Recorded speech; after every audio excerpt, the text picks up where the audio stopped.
On tonight's episode of the CHGO Cubs Related Podcast, the Cubs are 16-10. They take the season series from the Dodgers, and Pete Crow-Armstrong is taking over the world. We'll talk about all that and more on tonight's episode of the CHGO Cubs Related Podcast.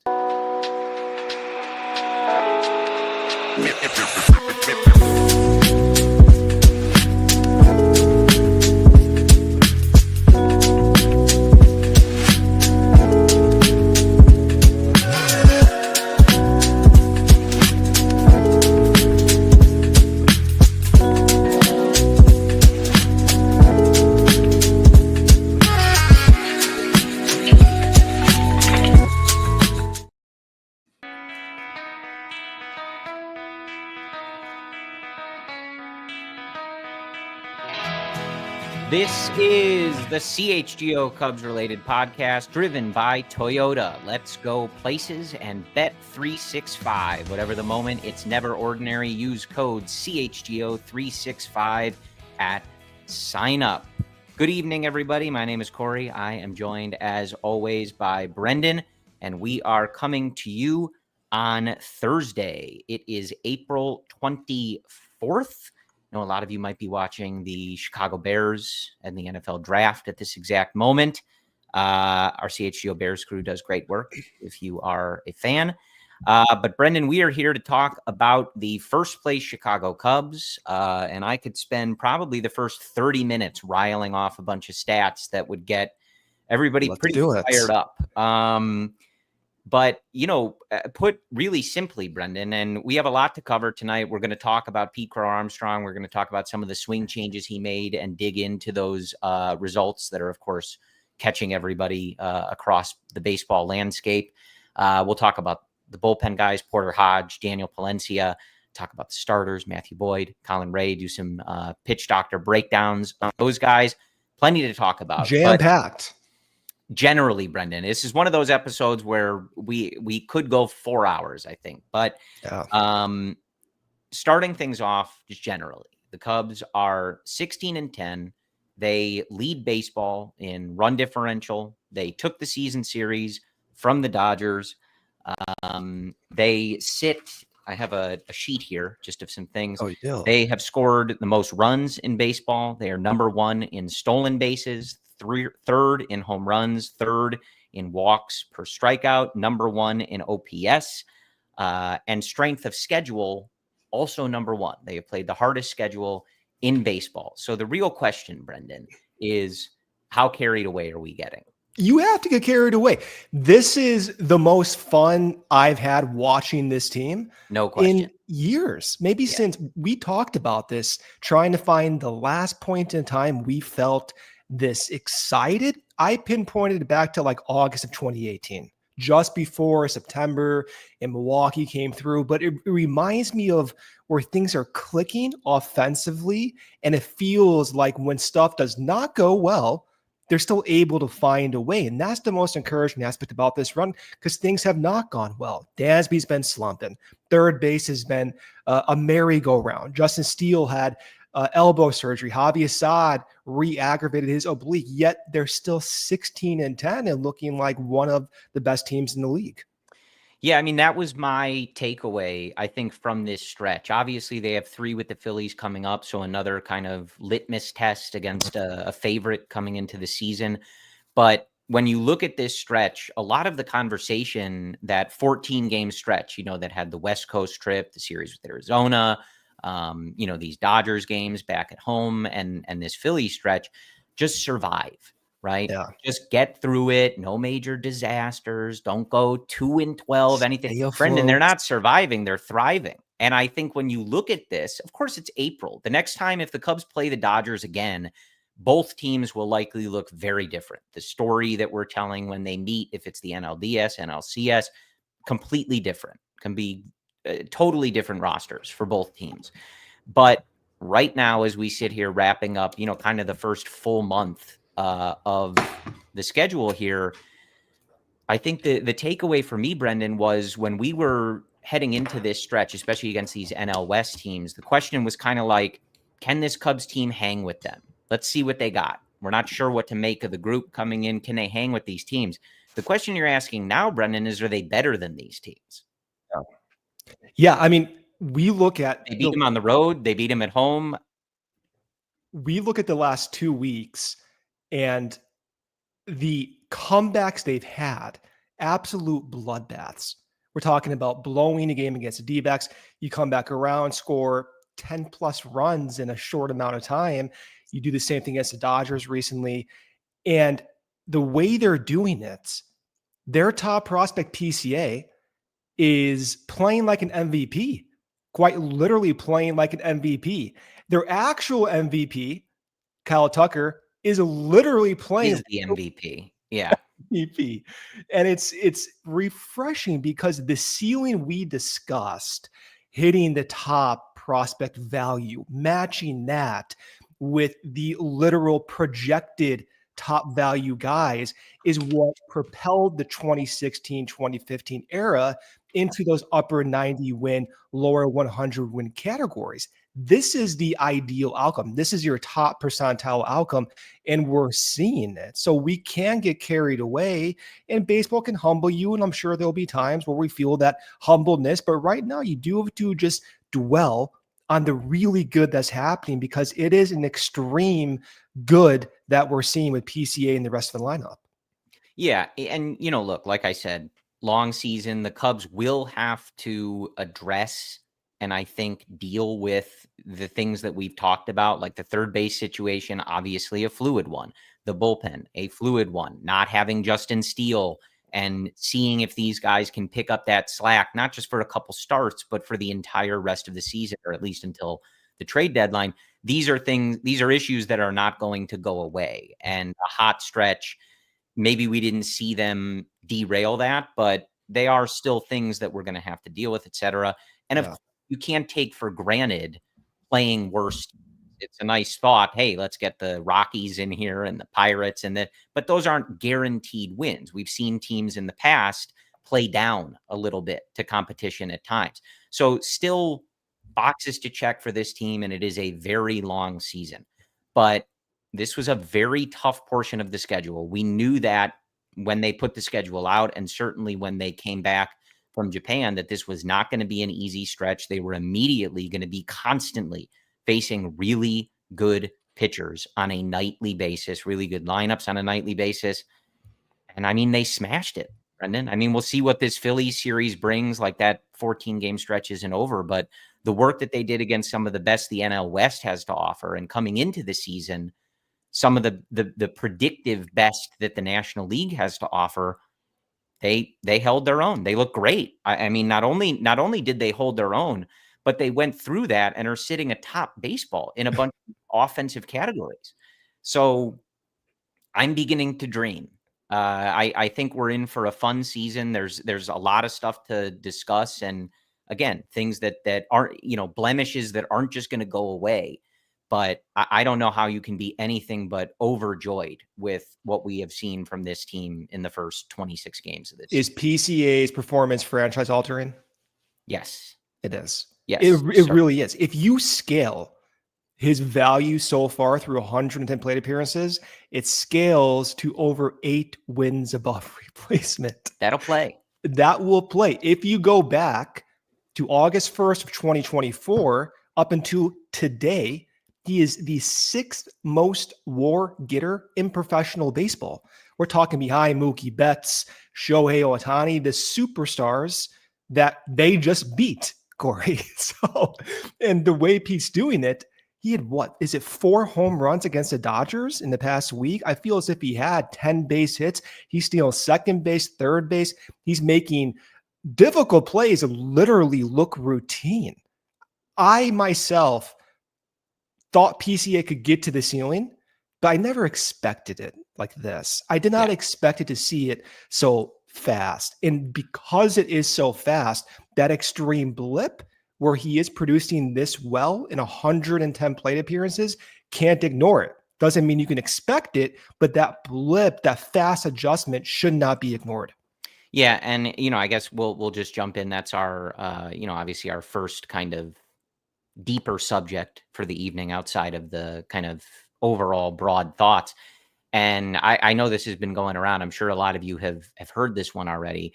But, 5 homers, 10 stolen bases, 15 extra base hits, first player in Major League history to reach those marks before the end of April. And Brendan, it is not the end of April. So he did it with some time to spare. But yeah, you go back to the franchise altering line, and it's something that you and I discussed coming into this season, where there are a lot of players who you kind of have a pretty solid idea of where they fit in their range of outcomes. You can look at certain guys and kind of just say, like, unless something insane happens, this guy can be he's going to be a solid player. He's going to be a guy, but is he going to be a superstar? Probably not. They just don't have the tools or things like that. And that's fine.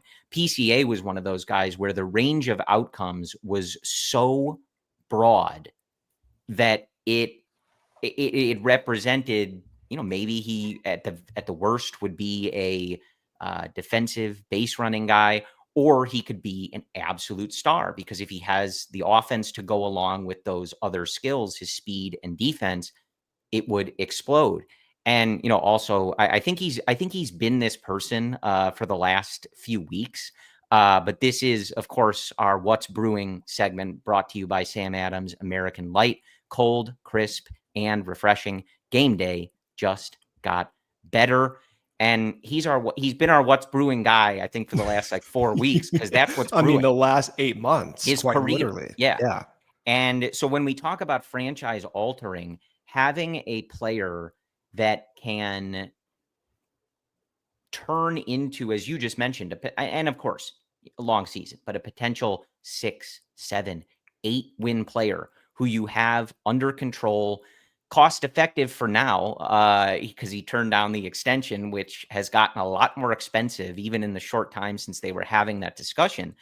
But what you're seeing right now, when we talk about how this team spends money or doesn't spend money, or what their budget is, things like that, we always talk about this, Brendan. You know what helps the spending and would help Jed Hoyer in maximizing the budget that he does have?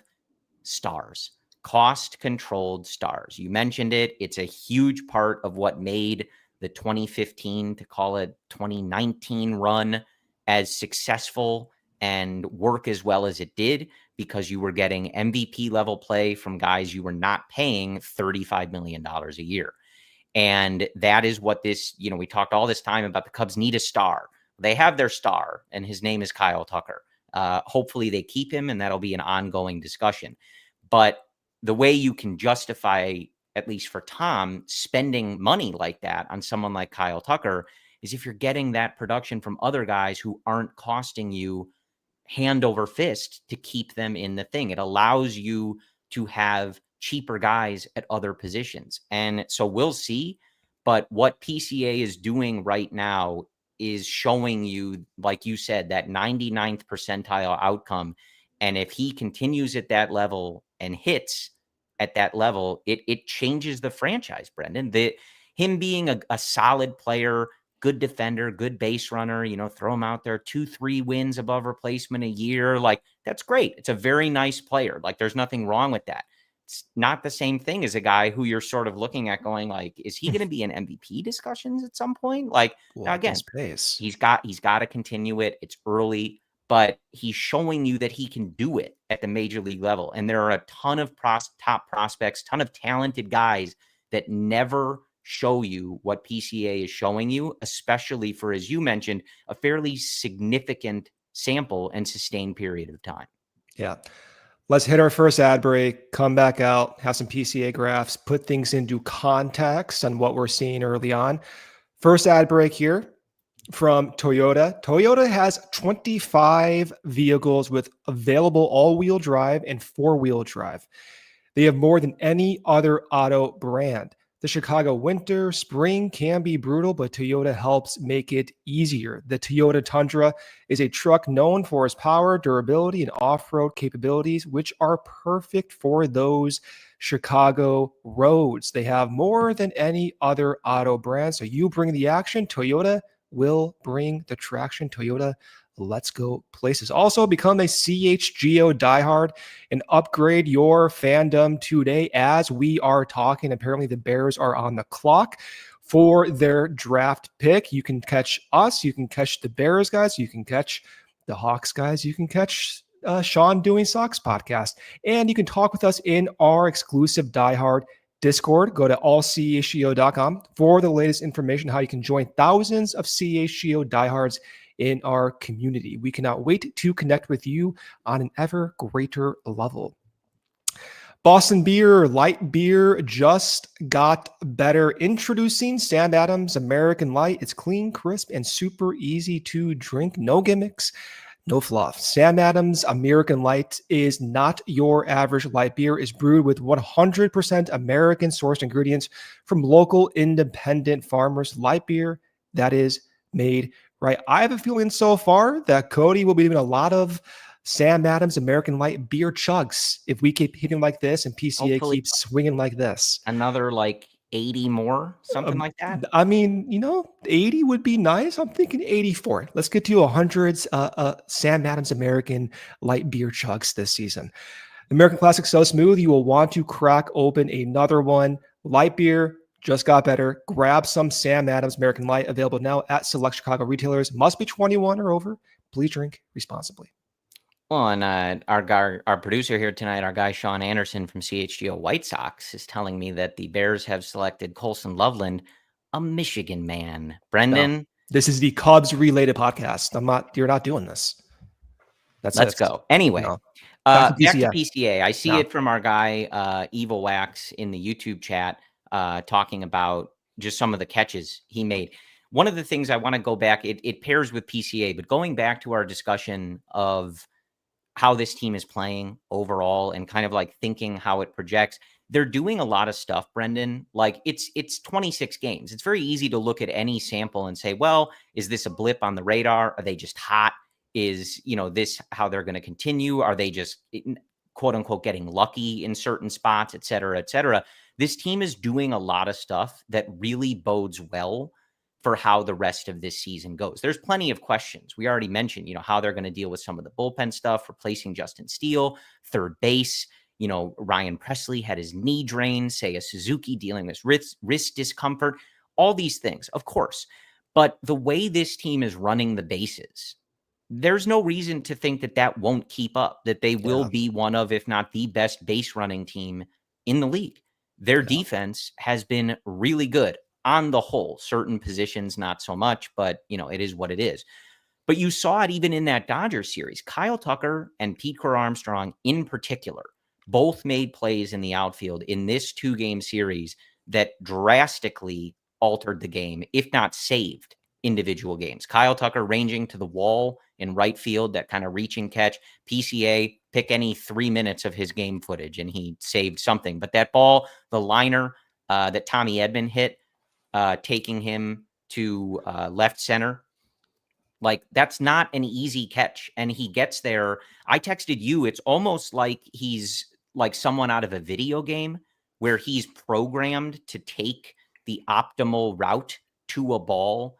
And like so all the angles, he's a cheat code is what you're saying. They're perfect. And I keep mentioning this, but they have those pulled back behind the plate views of the defensive plays up from the press box. Incredible how much ground he's talking about. Our YouTube chat talking about how one of the catches was 10%. I think it was the Tommy Edman liner late in that game. And if you only watch the broadcast, he's in frame, he's under it, almost like it's nothing. But you see the pulled out version. I mean, he's coming from across the field. Crazy. So those things in particular, PCA being a big driver of this, I believe he leads baseball in fielding runs at this point, number one. Those things bode well as for how they're going to continue playing going forward. He's the second best in base running value as well. Yeah. Is this offense going to put up 10 runs routinely like we've seen them? I certainly hope so. Who knows? Is the starting rotation going to have valleys and, you're going to need to make more changes in the bullpen? Probably.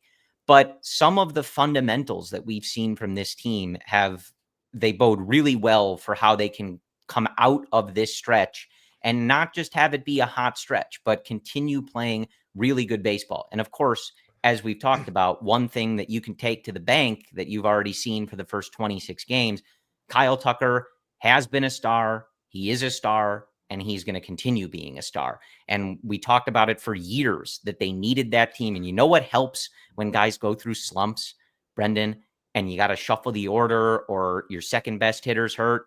Kyle Tucker at the top of the order. We use the Dodgers example all the time with Freeman, Betts, Ohtani. Who cares if Miguel Rojas or whoever is playing third or short? Doesn't matter. Those guys are going to pace it. They'll take the burden a bunch of the time. So, again, going back to it, like I'm getting carried away, but yeah.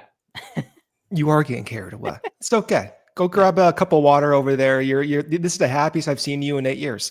It's fun. Wrigley was rocking. That's what I heard. I heard the yeah. energy was just next level in against the Dodgers. The way that they are producing is, again, ideal. Kyle Tucker is the key name that we keep mentioning because it hides some of the growing pains at third base. It disguises some of the problems we're seeing in the bullpen and maybe in the rotation because they're putting up so many runs.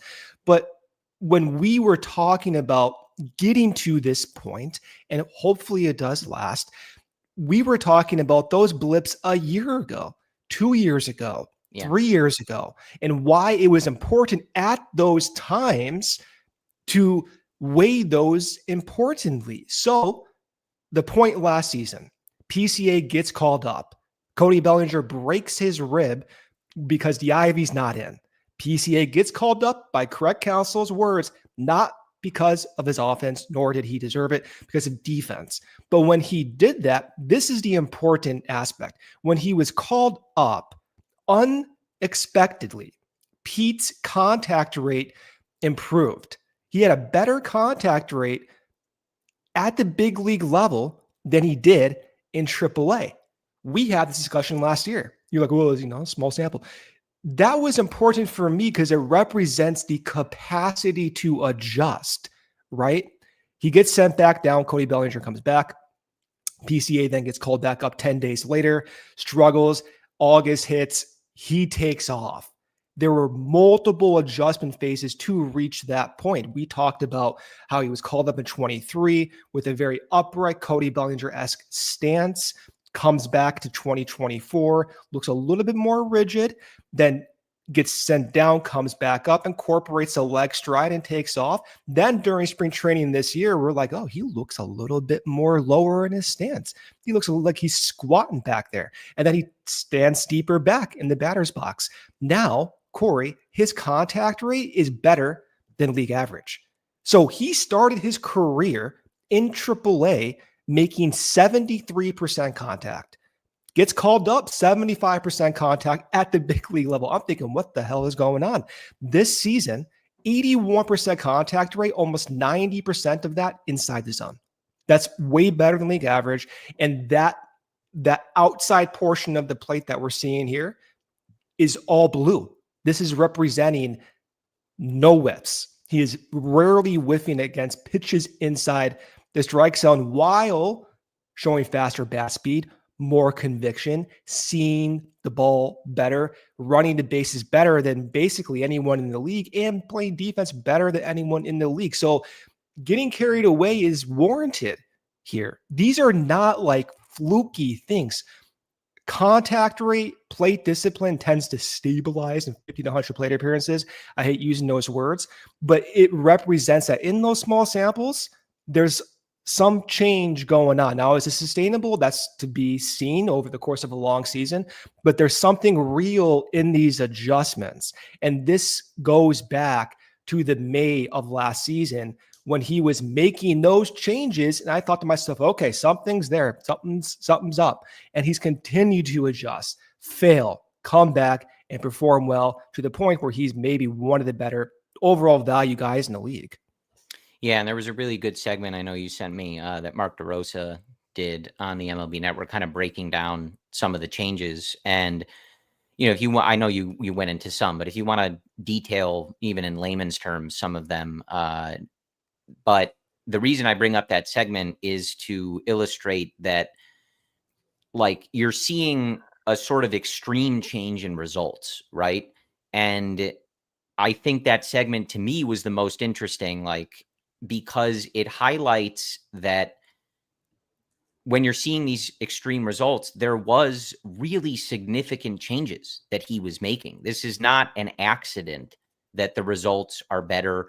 And as we pointed out, I think when I was talking with Kevin Wells last week, like, his zone contact rate in his first year in 2023 was about 52%.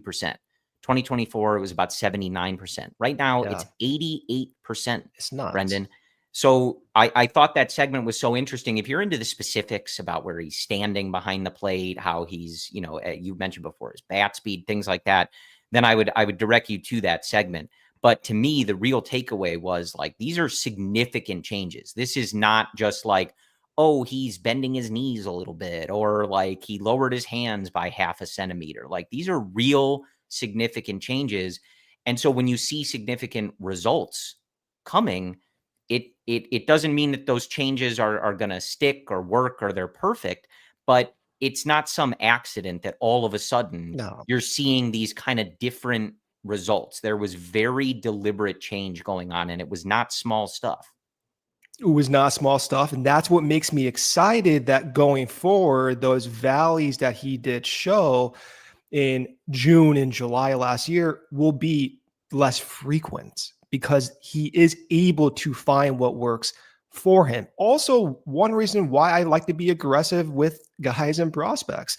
Matt Shaw was sent down. I understand it, but frankly, I was fine with the shot they gave him, almost 80 plate appearances. I like that, like, fail as soon as you can, get these guys the exposure they need to make the adjustments, be kind to them so they're not going to go into a state of depression and come back out and perform really well. So for my expectations to be exceeded for Pete is the biggest factor in my optimism for this season. It's elevating that ceiling by like 4 wins, Corey. I mean, he was projected as a 3-win guy, and we're thinking right now, like, he may be post 6 wins. He's at 2 right now. He's at 2 right now. How can you not? So that's a 3-win swing. We're changing, like, the probability so much by having Pete perform this well.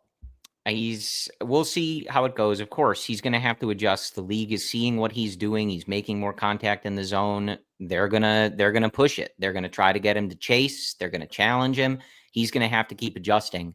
But we always talked about, if he can just be a close to league average hitter, he's going to be so valuable with what he's doing. We're kind of past that. No. I'm getting to that. I'm saying right now he's 46% above league average. Yeah. Like, I don't know where he's going to land the whole season. Of course, it'll ebb and flow, but he's showing you that maybe we all need to, like, move that goalpost a little bit and say, no, we're not settling even for league average. The question is he going to be a top hitter in the league? Yeah. Well, you don't. So he's on pace for 30 home runs. Okay.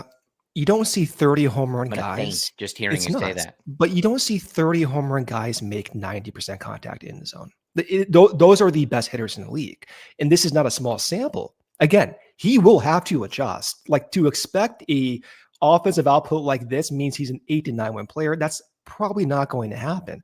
So you don't want to get too carried away, but you can't ignore the extremes. I love the extremes. Sometimes I hate the bad extremes, but this is a good extreme, and you can't ignore that. So the talk about being offensively average was like a safety net emotionally for fans. We are past that. It is more improbable that he is league average than he is above league average at this point. And it's crazy that we're seeing this so soon in his career. Yeah. And, look, he's also the benefit of the speed too, is that sometimes he's the type of guy that, even call it bad contact, might play for him. You don't want him making it too often, but that's the key with a guy who's, when he's swinging in the zone, he's making contact. Maybe it's not always going to be great contact, but he's the type of guy it can play for. He's not slow. A little bleeder on the infield might be a hit for him. A blooper in the outfield might be a double for him. Like, that's the type of player he is. And then when you're watching, he goes in this Dodgers series. I think that home run he hit to the opposite field, the left center basket, was a 2-strike pitch. You're watching him go the other way a lot. I don't know. We got to hit our second ad break, and then we're going to talk about something other than Pete Crow-Armstrong, but he deserved this much conversation. It's a massively important development that we are watching, not just for 2025, but for the next several years of the Chicago Cubs. And it ties into everything we talked about in terms of spending, budgets, Kyle Tucker, everything. Like PCA playing like this and showing you this ceiling cannot be, I think, like oversold in how significant it is for the Chicago Cubs. So let's hit our second ad break here. When we come back, I want to talk about the front office and some pitching. Summer will be here before you know it. Is your home's air conditioning up for the challenge? 4 Seasons Heating, Air Conditioning, Plumbing, and Electric has been serving Chicagoland for over 50 years. Now is the time to get your air conditioning checked out, and 4 Seasons experts are ready to help you with AC installation, maintenance, and repair. 2024 was officially Chicago's hottest year on record. The heat index even reached 114 degrees last summer at O'Hare. 4 Seasons expert technicians ensure you always have reliable service fast. And 4 Seasons does not charge you for service during nights, weekends, and holidays. Schedule your 4 Seasons AC tune-up today. Save $50 and enjoy a 1-year no breakdown guarantee. Visit 4seasonsheatingcooling.com for all their special offers and money-saving coupons. That's 4seasonsheatingcooling.com.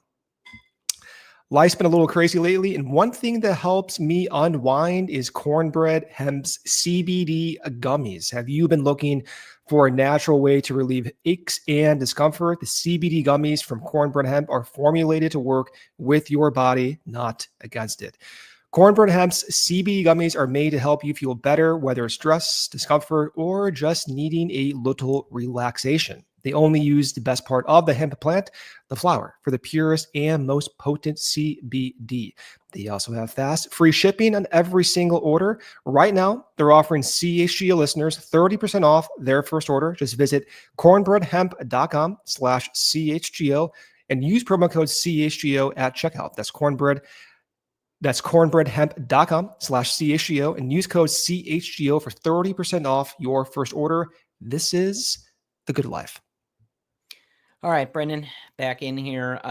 One thing I want to talk about on a broader perspective and then get into some of the pitching. I know you've got some thoughts on some of these guys, want to dive into them, but generally I've been quite pleased thus far. It was something we talked about all offseason with the way they built this roster and kind of some of the guys they brought in, et cetera. This front office is being aggressive.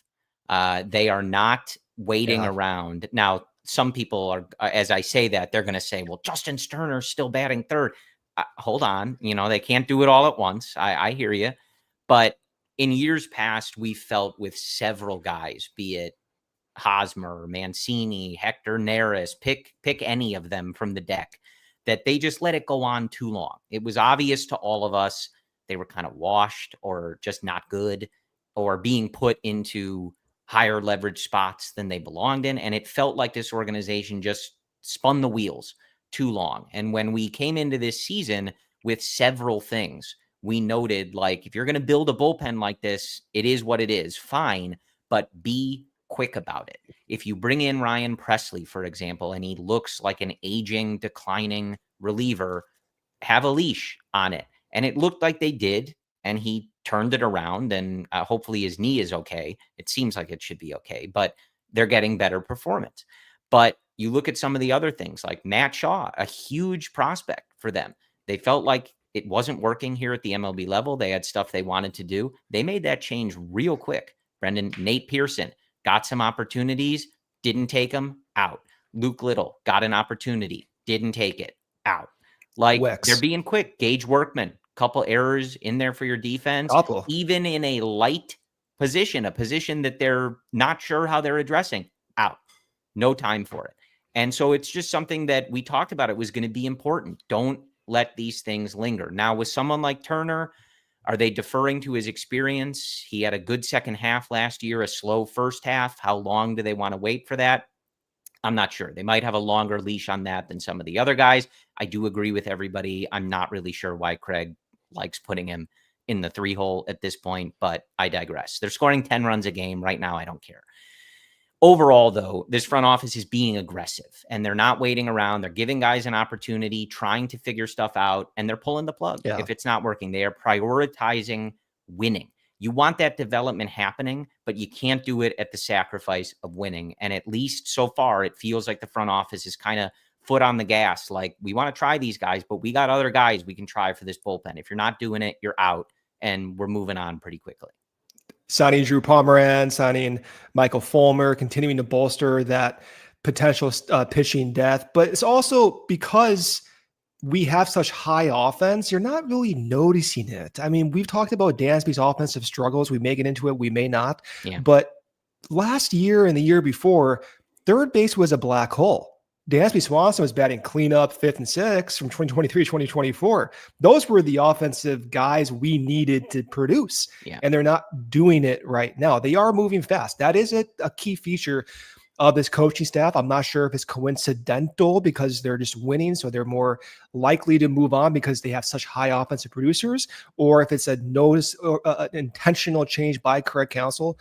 But it's nice to have this happening. I mean, we saw Gage Workman make those 2 errors against the Dodgers. In years past, I would have thought they would have given him more chances. Agreed. For a week or 2 weeks. So I was surprised to see him do that. Nate Pearson, San Diego, guys walking children to school basically left and right. He gets sent back down to Iowa the next day. I feel as if these are examples where you would not see the Cubs move this fast, and the cause of so many angry conversations that we saw and we had ourselves with this front office. It's refreshing, Corey.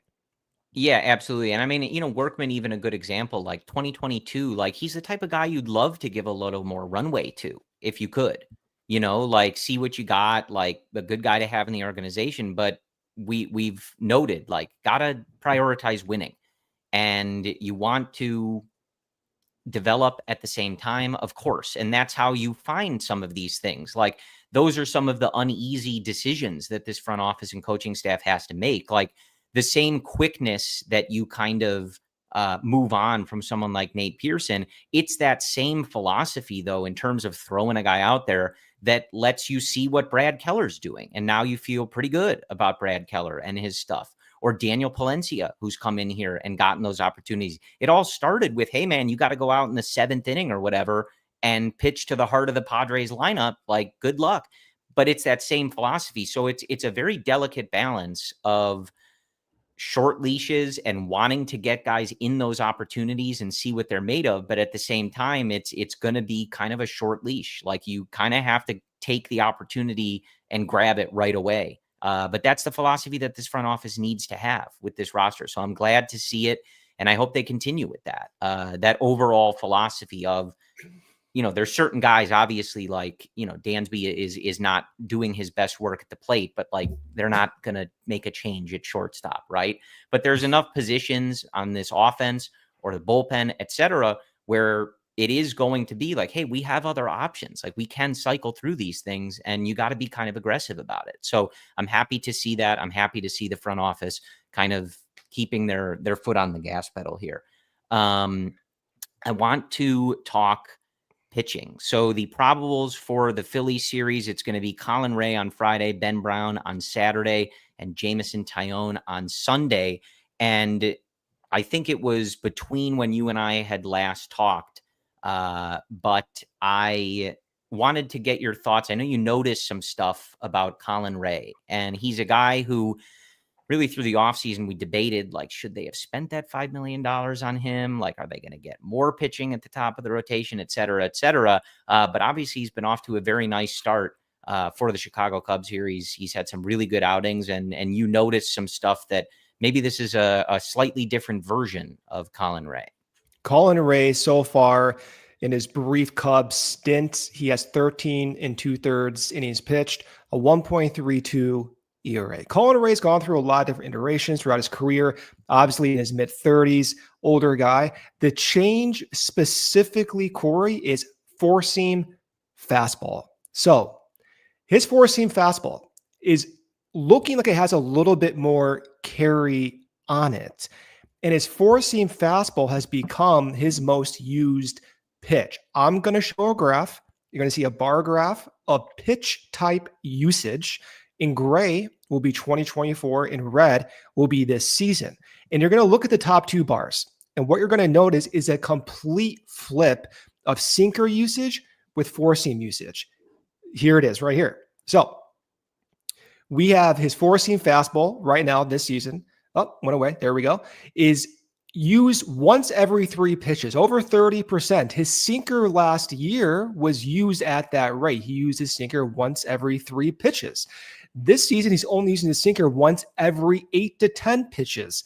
That is what he used his four-seam fastball, a little bit more, about once every 6 pitches last season. So right now, he's using his four-seam fastball as his dominant pitch type, whereas last year it was his sinker. So why is he doing that? Well, here's that carry. So in gray is his four-seam fastball last season. Now, from left to right is horizontal break. From bottom to up is induced vertical break, or the amount of relative action it has on the pitch. Anything that's higher tends to have a little bit more carry look and features to it. All of his four-seam fastballs this year would be within like the top 20% of fastballs with carry last year. It means his fastball is moving with more carry on it. Now, his overall release point is a little bit lower. I'm not going to show the graph for that, but he's made a mechanical change. And the mechanical change specifically is that release point. He's throwing the ball lower. He's throwing the ball a little bit further away from third base, and the four-seam fastball has more action to it. So I was a little critical about Colin Rea to you even a week ago. I'm like, oh my God, $5 million. Colin Rea's not even pitching high leverage innings. Our rotation's jam-packed, and sure enough, Steele goes down. Assad re-aggravates his oblique injury. Ben Brown has had some hiccups. And now Colin Rea's value is looking not only necessary, but maybe even better than we had thought because of that tweak to his four-seam fastball. Yeah, and especially, you think about Javi Assad coming back to Chicago. I think we're still waiting for the official word on that, but, hopefully not something that's long-term, but something that they are certainly it's concerning. Going to have to go without. It's a second oblique injury, reminds you of Cole Hamels. Yeah, so he's obviously going to be very important, and they're going to continue working through these things, giving other guys opportunities. I know everybody's going to ask about Cade Horton. Again, we've talked about this. I'm not sure what their plan is going to be with Cade. On Wednesday, Cade Horton went another 4 2/3 scoreless innings. He lowered his ERA to 1.06, and in those 4 2/3 innings, he had 12 swing and misses. Brendan, the dude is legit. It is really just a question of when they feel he is absolutely ready. My understanding is that his velo was more consistent as he was getting deeper. I know we've talked about that before, that it kind of really tapered off. I don't know that he's sitting in the upper 90s the entire time, but holding it for longer. And, that's certainly one of the things that they're going to be looking at. And when they want to pull the trigger, I don't know. I think you can think about that in any number of ways. Do you want it now? Do you want to save it? But how do you manage his innings until then? I'm really not sure. But obviously with how well he's doing, Brendan, depending on how the Cubs, are treading through the waters without Justin Steele over the next few weeks, month, etc., the calls are going to become louder because he's filthy. He's going out and just absolutely dominating. I would say, if that last outing was 4 2/3, like once he's putting a string of 5-6 inning starts together, like that's when the knock on the door is going to be getting very, very loud. Because I think, it feels like it's a couple more hurdles before you feel like even if you wanted to, you'd be ready to kind of pull that trigger. And so once he gets there, which the way he's going at probably next 2 starts, so it's there. It's very exciting because he looks really, really good, especially coming back from the injury. And I want to see him too, but I'm going to defer to the front office on what they decide to do and kind of when they are feeling like making that change. But it's definitely something to watch, especially as, the way this rotation is put together outside of Shota, like, just seeing how it goes. It's definitely going to be a storyline to watch of when they decide Lots of storylines. Break glass in case of Cade Horton. So. All right, let's take our third ad break. We'll come back around, finish up some potential pitching discussions, and continue what's been probably the most fun podcast episode we've done in years, Corey. It does feel that way. All right, Empire today, just like your favorite team needs a home court or field advantage, your home needs a home floor advantage. And Empire Today can help you get it. Empire Today has flooring experts, dedicated flooring professionals who focus on flooring every single day. We've been to those big box stores. You wander endless aisles, and somehow you're hauling all these materials home, looking for an installer and coordinating everything yourself. With Empire Today, you get clear, upfront, and all-inclusive pricing. Plus, you can schedule installation as soon as the next day. So schedule a free in-home estimate today, because some things are just better at home. CHGO listeners can receive a $350 discount when using promo code CHGO. Yes, you heard it right. A $350 discount code with CHGO. Restrictions do apply. Visit Empire Today/CHGO for full details. We are spring cleaning at Ray Chevrolet in Fox Lake, so come on in and get fresh savings during our spring clearance sales event, like 0% financing for 60 months, $0 down, 0 payments for 90 days, plus 0 hidden fees on select new Chevy models, or check out their selection of over 150 vehicles priced under $20,000. With one of Chicagoland's largest Chevy inventories, you can be sure to find the perfect vehicle for you. And as one of the top-selling Chevy dealers in the Midwest, they are able to keep their prices competitive, so you know you will get a great deal. Go see for yourself. Visit our partner at their convenient location right now on Route 12 in Fox Lake, and do not miss out on their spring clearance sales event going on all month long for 0% financing on select new Chevy models. Shop Ray Chevrolet in Fox Lake or at raychevrolet.com. They've been serving the community since 1963. Together, let's drive. All right, Brendan, last segment here. I want to talk about some of the relievers, but I would be remiss, and we can, spend a couple minutes on him, whatever you want. I would be remiss as we're gushing about Pete Crow-Armstrong. And, listen, I can talk about Kyle Tucker all day, all night. I have had several members of my family and friends say that you are obsessed with this person, and I am. So, but I think we would be remiss not to point out that one of the keys so far of this Cubs offense is one Michael Busch, who certainly did some damage against his former team, the Los Angeles Dodgers. 306, 385, 588 slash line, a 420 weighted on base average, 170 WRC plus. I don't expect that to keep up, Brendan. He's rocking a pretty high 368 BABIP, but he has been really, really good for this team. And especially with the trade, the players that they traded for it, and, kind of a steep price with the vacancy at first base, of course, since Anthony Vincent Rizzo departed for New York. It's looking like a really, really nice acquisition for Jed Hoyer. Really simply just because, 119 WRC plus, 2.3 wins above replacement last year, really solid year, ended up really coming into his own defensively at the first base position. And, through almost a month here in 2025, helping to pace one of the best offenses, the best offense right now in the league. That's a lot of really significant MLB level production. So for as much as people, like to think about Jackson Ferris or Zaire Hope, like the odds that those guys contribute at this level, at the major league level for, a period of time like this, they're not in their favor, just overall. Like those are, Hope is a great prospect. I'm not saying I don't believe that, but a lot of prospects don't work out, man. And Michael Busch is giving the Cubs really solid first base production. Did it last year, and right now doing way more than really solid. I mean, he's smashing the ball.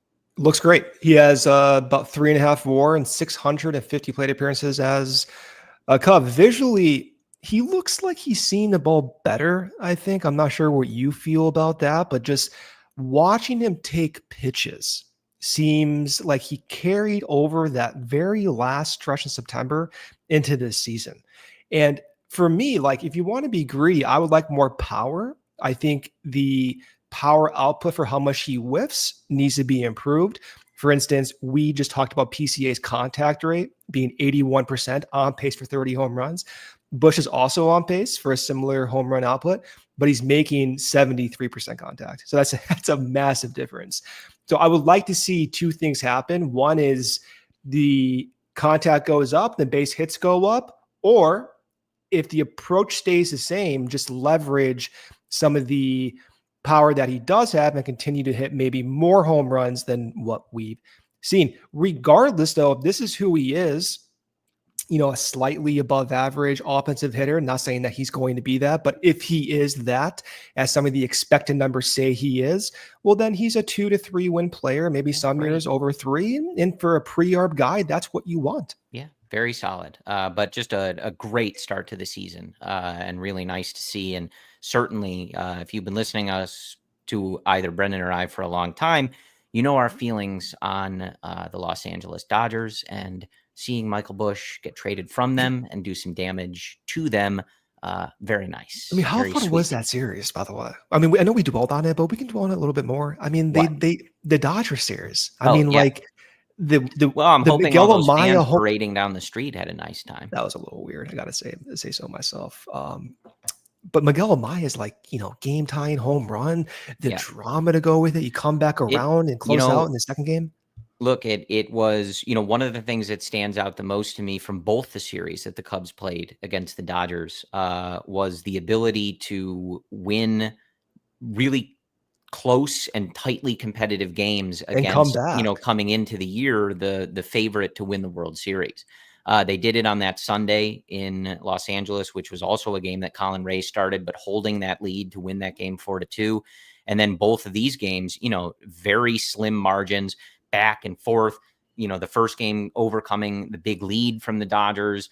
And to be able to do that, hold your own, have your offense come back, have your bullpen shut teams down, have your starters, give you those shutdown innings. It's Porter Hodge is striking out show. Ohtani went 2 for 21. Whatever the hell I'm going to tell you, I've been to a lot of really amazing games at Wrigley Field. And, look, that it's certainly not in the top 10, but real energy and a buzz and electricity for that game, and especially when Hodge struck out. Yeah, that's what everyone's saying. Real electricity in there for a game in April to feel like that is really cool. And, I'm just saying, Kyle Tucker out in right field. If you're paying attention, that's the vibe we're trying to bring. You're directing wrong energy. Take that energy, do it to the other press box, to the ownership press box up there. Well, but I mean, of course, trust me, we're doing, Cody's out there with the extend Kyle Tucker sign. Even on last Friday, they added the please. They're trying to play nice, man. Even though they shouldn't. Get the please out of there. There's no please. Maybe 2 pleases. But I also just want, Kyle Tucker. Yes, enjoy it. Take it in. You are falling in love with it, aren't you? Like a summer night at Wrigley Field, beating the Dodgers. It feels good, doesn't it? So, how was the weather in the last game? Was it cold? Was it chilly? No, it was very nice. It was a very nice couple nights. It was like 70s? Yeah, like high 60s. Nice. The Porter Hodge discussion takes us to, let's finish on the bullpen. Just some thoughts on some of these bullpen guys. That was electric. I know he's in that spot because Ryan Presley's down, and Presley had looked a lot better. So I certainly hope that knee is not a lingering thing, because you've made the point before, even if we don't end the season, whether it's the regular season, deep in October, whatever it is, with Ryan Presley on that mound for the last 3 outs, he should still be a solid reliever. And he's shown a lot better in his most recent outings. So hopefully this knee is not something that derails. Of course, it felt like he's making progress, and then of course has to get his knee drained. So we'll see what happens. Have you ever had your knee drained before? No, and I don't want to know anything about it. Well, neither have I, but that's, to me, it sounds gross. I'm sure it is gross. I don't want to know the guy some time off. I don't put him on the IL. Like Hodge getting that opportunity and pitching again, tight game against the the big bad Los Angeles Dodgers. You're going up against Shohei and Mookie at a minimum in that inning. It was 9-1-2 at the very least. And for him to pitch the way that he did, striking out Ohtani on an absolutely disgusting breaking ball, disgusting. And then getting Mookie to fly out to center, just brilliant work from Porter Hodge. You got to feel really good what you saw from Porter Hodge. But a couple guys, last 5 minutes here, I want to get your thoughts. Really loving what I'm seeing from Daniel Palencia. Love his energy out there, pumping 100, hitting the black, really looking good. And again, one of those guys that, like, you called him up, you throw him out there, throw him in the deep end and kind of see what he's able to do. And right now he looks like one of those guys. I know Cody, our guy Cody Delmendo, has the circle of trust. Luke Stuckmeyer has the triangle of trust. You or I have not monopolized any shapes. I think we're running out of shapes in the CHGO office, but whatever you want to put them in, Daniel Palencia is in that for me. He looks really good, and I'm excited to keep seeing him go. Curious your thoughts on him and Hollowell as well. Someone they brought up, and just what you kind of are thinking about this bullpen. It's been such an evolving process. We know we feel pretty good about certain guys, but always kind of updating on where do we feel, where do we stand with some of these guys? Well, it's going to be continuing to evolve. So the way we talk about the bullpen now is likely going to change how we talk about it in 2 weeks. Palencia has been encouraging. I'm not quite with you there on the circle of trust. The fastball command has been good. The slider command, quite frankly, has not been good. So I would like to see the secondary stuff be tightened up. But when you throw over 100 miles per hour, it doesn't really matter where it goes as long as it's somewhere within the vicinity of the strike zone. For Hollowell, yeah, that was encouraging to see. He will be an option, right? I'll leave it at that. Porter Hodge, of course, is the most critical piece of this bullpen. He's the bridge from the 8th to the 9th. Should Presley come back, he's a closer. If Presley does go down for an extended period of time, I was so surprised without knowing that Presley was out that he got even that chance. The reason I was surprised was his stuff doesn't really, like, it lends okay to opposite handedness to lefties, but the sweeper by definition is not really a left-handed out pitch for right-handed guys. And he made Ohtani look like a AAA guy, Corey, with that sweeper. Well, the Cubs as a whole, did you see those numbers? I think he's got like a 60 WRC plus against the Cubs, 120 against everybody else. It was crazy. So he's the opposite of Tommy Edman, basically.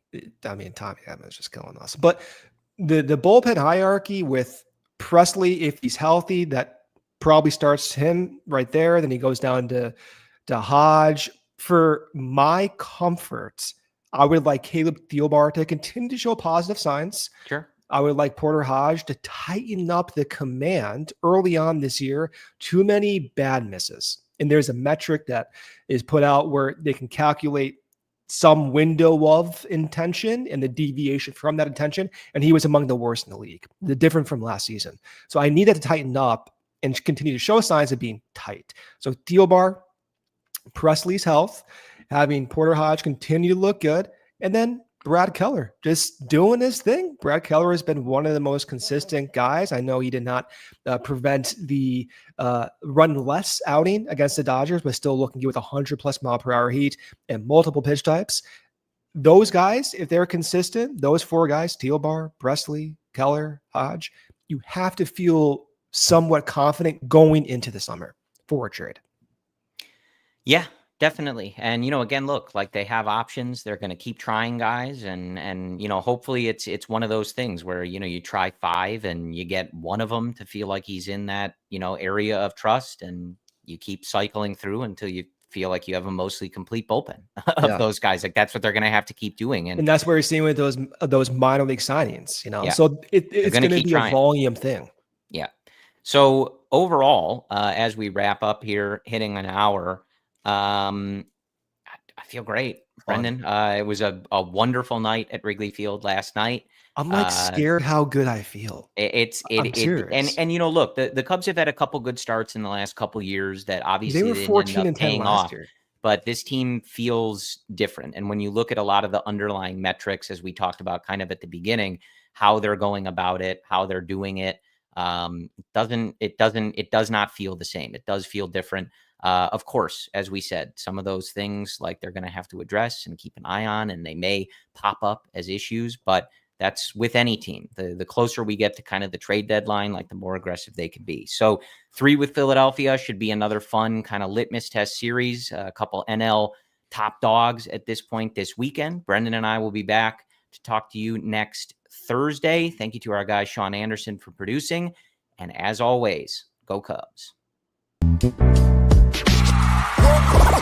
all silly like the mayor.